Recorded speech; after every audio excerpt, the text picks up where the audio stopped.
Crypto coins ने।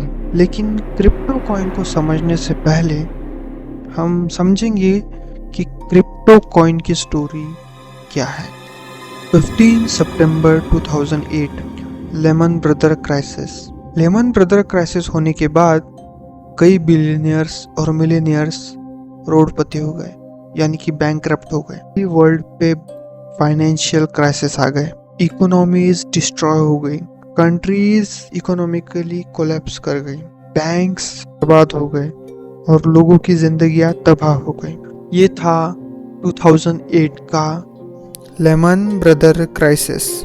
इसी बीच जब क्राइसिस हो रहे थे तो एक अननोन पर्सन ने, जैसे हमने स्टार्टिंग में सुना था, आर्टिकल दिया था इलेक्ट्रॉनिकल कैश ट्रांसफर सिस्टम। इसी को आज हम बिटकॉइन के नाम से जानते हैं। और इसी क्राइसिस के बीच जब गवर्नमेंट पूरा सिस्टम कंट्रोल करती है, एक पर्सन ने गवर्नमेंट के इस कंट्रोल से बाहर निकलने के लिए एक रिवॉल्यूशन लाया, डिजिटल करेंसी यानी कि crypto currency. The first person to invent the digital currency was Satoshi Nakamoto. 2008 में साकाशी नाकामोटो ने जब आर्टिकल पब्लिश किया था, उसके बाद जनवरी 3, 2009 इस तारीख को जेनेसिस ब्लॉकचेन यानी कि फर्स्ट बिटकॉइन की माइनिंग हुई। और इसी इनोवेशन से साकाशी नाकामोटो ने वर्ल्ड बैंक्स एंड गवर्नमेंट्स को एक मैसेज दिया कि अब गवर्नमेंट्स पूरी तरीके से बिलियनियर्स और लोगों पर अपना कंट्रोल नहीं दिखा सकते। साकाशी नाकामोटो ने डिजिटल करेंसी के आइडिया को फर्स्ट टाइम इनोवेशन में लाया, जिसके बाद ये इनोवेशन चाहता था कि पावर ऑफ गवर्नमेंट को लूज किया जाए, ताकि गवर्नमेंट को देने जाने वाले टैक्सेस और मनी के एक्सचेंज को प्राइवेट और सीक्रेट रखा जा सके। और इसी के साथ 2010 में फर्स्ट टाइम 10,000 बिटकॉइन से फर्स्ट ट्रांजैक्शन हुआ, जो कि महज सिर्फ 2 पिज्ज़ा के लिए था, जिसको हम बिटकॉइन पिज्ज़ा डे के नाम से भी जानते हैं। इसी पहले ट्रांजैक्शन के साथ लोगों में बिटकॉइन के लिए क्यूरियोसिटी बढ़ने लगी। गुजरते समय के साथ बिटकॉइन पर लोगों को थोड़ा थोड़ा भरोसा बढ़ना शुरू हुआ। 2011 से 13 तक इस बीच में कुछ डार्क वेबसाइट्स, जैसे कि सिल्क रूट नाम से एक वेबसाइट थी, जिस पर मनी के ट्रांजैक्शंस के बजाय बिटकॉइन से ट्रांजैक्शंस की जाती थी। ये टोटली एक डार्क वेबसाइट थी जिस पे पूरी इलीगल एक्टिविटीज़ को कंट्रोल किया जाता था। बिटकॉइन जो एक डिजिटल करेंसी है, जो पूरी तरह अपने ओनर की इंफॉर्मेशन को प्राइवेट रखती है, इस वजह से ये एक बेस्ट करेंसी बन चुकी थी डार्क वेबसाइट्स को यूज़ करने के लिए। और इसी के साथ बिटकॉइन धीरे धीरे करके लोगों के बीच अपने ट्रस्ट को बनाते जा रहा था। First time empty Gox application पर बिटकॉइन की एक्सचेंज स्टार्ट हुई, जो लगभग एक कॉमन यूजर ऐप था। पर कुछ समय के बाद ये ऐप अचानक बंद हो गया। 450 मिलियंस के एसेट्स और 8.5 लाख बिटकॉइंस अचानक डिसअपेयर हो गए। इतने हैवी लॉसेस के साथ बहुत बड़े बड़े मिलियनियर्स करोड़पति हो गए। बहुत हैवी लॉसेस की वजह से लोगों के बीच बिटकॉइन का ट्रस्ट थोड़ा कम हो गया। पर फिर भी सभी डार्क चीज़ों में बिटकॉइन के यूजेस की वजह से लोग अब भी बिटकॉइन को एक रूट समझ रहे थे, जिससे वो अपने प्राइवेट ट्रांजैक्शंस और टैक्स से छुटकारा पा सकते थे। पर कहानी यही खत्म नहीं होती। कहानी इस कदर आगे चली कि एक और बिटकॉइन यानी कि एक और क्रिप्टो कॉइन माइन हुआ, जिसका नाम था इथेरियम, वर्ल्ड का second valuable crypto coin. Ethereum के वर्ल्ड में आने के बाद कुछ लोगों ने इथेरियम को भी प्राइवेटाइज करना शुरू किया, but as the first coin bitcoin was the prime. पर बिटकॉइंस का कोई फिजिकल फॉर्मेट नहीं होता, ये सभी फॉर्मेट में डिजिटली अवेलेबल है, जो इसके कुछ पॉजिटिव और नेगेटिव साइड्स बनाते हैं। पर अभी हम बिटकॉइन के कुछ नेगेटिव पॉइंट्स को भी डिस्कस करेंगे। बिटकॉइन का सबसे बड़ा नेगेटिव पॉइंट ये है कि बिटकॉइन किसी भी एसेट के साथ लिंक नहीं है, या फिर बिटकॉइन की गारंटी कौन देगा। अगर तुम सोचो, अगर तुम्हारे पास $5 है तो यूएस गवर्नमेंट उसे लीगलाइज करती है। अगर तुम्हारे पास ₹5 है तो इंडियन गवर्नमेंट उसे लीगलाइज करती है। या फिर तुम्हारे पास 5 कुवैती दिनार है तो कुवैत की सरकार उसे लीगलाइज करती है। बट ये केस क्रिप्टो कॉइन्स के साथ नहीं है। क्रिप्टो कॉइन पर किसी का कंट्रोल नहीं है, मतलब क्रिप्टो कॉइन को कोई ओन नहीं करता या फिर मैनिपुलेट नहीं करता। पर क्रिप्टो कॉइन की कोई गारंटी भी नहीं लेता कि वो सेफ रहेगा। ना तो क्रिप्टो कॉइन गोल्ड के साथ बैक्ड है और ना ही सिल्वर के साथ। क्रिप्टो कॉइन खुद में ही एक एसेट बनने की राह पर है, पर इसी राह के बीच क्रिप्टो कॉइन्स के कुछ डिसएडवांटेज भी हैं।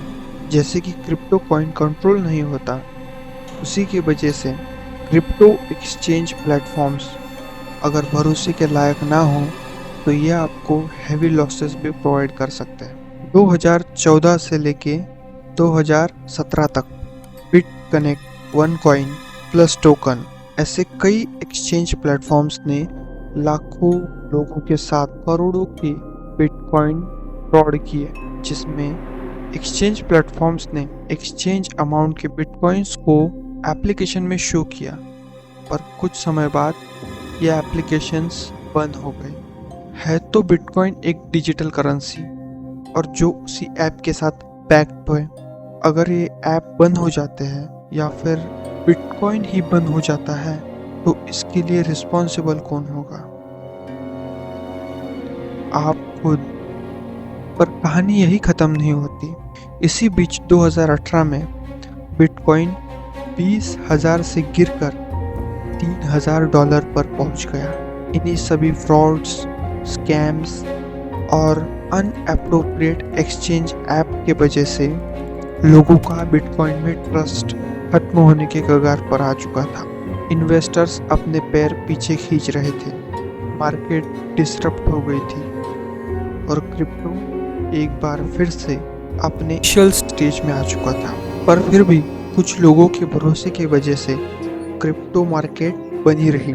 2021 में EI साल्वाडोर ने बिटकॉइन को ऑफिशियल करेंसी बना दिया, पर फिर भी घोटाले रुके नहीं। FTX एक्सचेंज घोटाला एक बहुत ही बड़ा घोटाला था और उसके ही तुरंत बाद सैम बैंकमैन पर 8 बिलियन के धोखाधड़ी का आरोप लगाया गया, जिसके वजह से क्रिप्टो मार्केट हर बार की तरह टूट गया। इसी चढ़ाव उतार के कारण लोग क्रिप्टो कॉइन्स पे भरोसा धीरे धीरे कम कर रहे थे। पर इन करोड़ों के घोटालों और फ्रॉड्स की वजह से सिर्फ बिलियनियर्स या फिर जिन लोगों ने बिटकॉइन बाय किया वही अफेक्ट नहीं हो रहे थे, क्योंकि हर एक पर्सन देश की इकोनॉमी के साथ कनेक्टेड होता है। इसी वजह से इतने बड़े बड़े फ्रॉड्स और स्कैंडल के चलते गवर्नमेंट को बीच में इंटरसेप्ट करना पड़ा। जैसे अमेरिकन गवर्नमेंट ने 2023 और 24 में SEC के द्वारा कई मुकदमे दर्ज किए। भारत में भी 30% टैक्स के साथ और 1% TDS लगाकर बिटकॉइन पर एक हैवी रिस्ट्रिक्शन लगा दी। और चाइना ने तो क्रिप्टो करेंसी की माइनिंग ही बैन कर दी। पर इसी बीच कुछ लोग क्रिप्टो करेंसी के फेवर में आगे आए, जैसे कि यूरोपियन यूनियन MICA इसके तहत ऑफिशियली बिटकॉइन को एक्सेप्ट करने के लिए सबसे आगे आया। और इसी के बाद अब 2025 में ब्लैक रॉक्स की कुछ सीक्रेट इन्वेस्टमेंट्स के बाद ब्लैक रॉक ने ऑफिशियली क्रिप्टो में इन्वेस्ट किया। उसके साथ American government president Donald Trump openly bitcoins और क्रिप्टो कॉइंस को सपोर्ट करने लगे, जिसमें बड़े बड़े बिलियनियर्स भी शामिल थे। Elon Musk specially doge coins पर फोकस करने में लगे थे, पर लैरी फिंक एक बड़ा हिस्सा बिटकॉइन का खरीदकर ब्लैक रॉक की इन्वेस्टमेंट्स की स्ट्रेटेजीज को और भी स्ट्रॉन्ग कर चुके थे। इसी पॉजिटिव ग्रोथ और लोगों के भरोसे के साथ बिटकॉइन एक ऐसा डिजिटल करेंसी बन के उभरा जो ना तो गवर्नमेंट्स के कंट्रोल में है, पर फिर भी एक स्ट्रॉन्ग एसेट के रूप में है। आज बिटकॉइन लगभग $1 लाख के ऊपर पहुंच चुका है, पर बिटकॉइन किसी गवर्नमेंट या फिर किसी बैक सोर्स के साथ लिंक ना होने के वजह से आज भी एक धोखे का सौदा है। पर बात तो वही है ना, रिस्क है तो इश्क, और प्रॉफिट के साथ जिसको प्यार है, या फिर अपने टैक्सेस को बचाने के लिए, ट्रांजैक्शंस को फ्रीली मूव ऑन करने के लिए, या फिर अपने ब्लैक मनी को वाइट मनी में ट्रांसफर करने के लिए, या तो टेररिस्ट फंडिंग्स करने के लिए, या फिर डार्क साइड ऑफ पॉलिटिक्स की अनटोल्ड फंडिंग के लिए, बिटकॉइन एक बहुत ही बढ़िया सोर्स है। इसी illegal corruptions, illegal transactions, illegal fundings, terrorist fundings और कई चीज़ों में अपनी प्राइवेसी को सेफ रखने के लिए बिटकॉइन आज और कल यूज़ होगा। बिटकॉइन कोई इन्वेस्टमेंट नहीं है, बिटकॉइन एक जरिया है जो डार्क पावर्स को स्ट्रेंथन करता है, जैसे politics, dark web and mafia world. तो अभी हम लोगों ने समझा कि कैसे बिटकॉइन एक मॉडर्न हवाला बाजार है। इन सभी इन्वेस्टमेंट्स, मॉडर्न फाइनेंस और अपने नॉलेज को बढ़ाने के लिए हमारे साथ बने रहे। स्टे ट्यून, और वीडियो को अंत तक देखने के लिए आप सभी का शुक्रिया।